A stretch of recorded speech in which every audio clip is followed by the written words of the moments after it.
இப்போ நான் எங்கே இருக்கிறேன்னா நம்ம ஊர் அந்த இருக்குது. உங்களுக்கு தெரியுதா ஃப்ரிட்ஜு தெரியுதா வெள்ளட்டின்னு, அதான் நம்ம ஊர் பாமனு. அங்கேருந்து குந்துகால்னு ஒரு இடத்துக்கு வந்திருக்கேன். குந்துகாலில் இதான் விவேகானந்தர் மணி மண்டபம். அதாவது இலங்கைக்கு விவேகானந்தர் போகையில் இந்த இடத்துல வந்து குதிங்காலால் நடந்ததுனால இந்த இடத்துக்கு பேர் குந்துகால்னு பேர் வந்திருக்கு அப்படின்னு வரலாற்றில் ஒரு தாத்தா எனக்கு சொன்னதை வச்சு நான் சொல்கிறேன். அதுக்கு மேலே டீட்டெயிலாக எனக்கு தெரியலை. பாருங்கள் ஃப்ரெண்ட்ஸ், கடற்கரை ஓரமாக யாருமே இல்லாத இடம், தனிமையில் இந்த இடத்துல ஒரு இடம் இருக்குது. இதுதான் விவேகானந்தர் மணி மண்டபம்.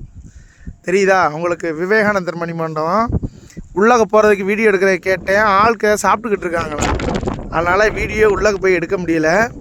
வெளியே நின்றுருக்கேன். நான் அங்கேருந்து நடந்து வந்திருக்கேன். தண்ணியில் நானும் என் ஃப்ரெண்ட்ஸும் நடந்து வந்தோம்.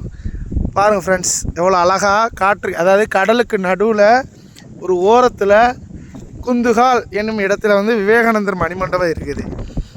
ஆமாம், பாருங்கள் ஃப்ரெண்ட்ஸ், யாருமே இல்லை, வெறும் அமைதி.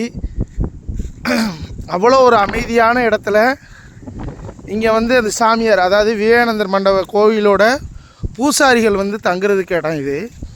அவங்களும் தனிமையாக அழகான இடம், யாருக்கும் எந்த டிஸ்டர்பன்ஸ் இல்லை. அவ்வளோ ஒரு அருமையான இடத்துலேருந்து வீடியோ போடுறேன்.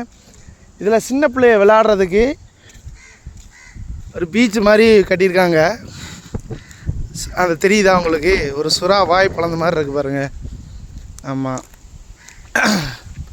பாருங்கள் ஃப்ரெண்ட்ஸ், எவ்வளோ அழகாக இருக்குதுன்னு பாருங்கள். அந்த பக்கம் கடல் தான். இது அந்த பூசாரிகள் வந்து இருக்கிறதுக்காக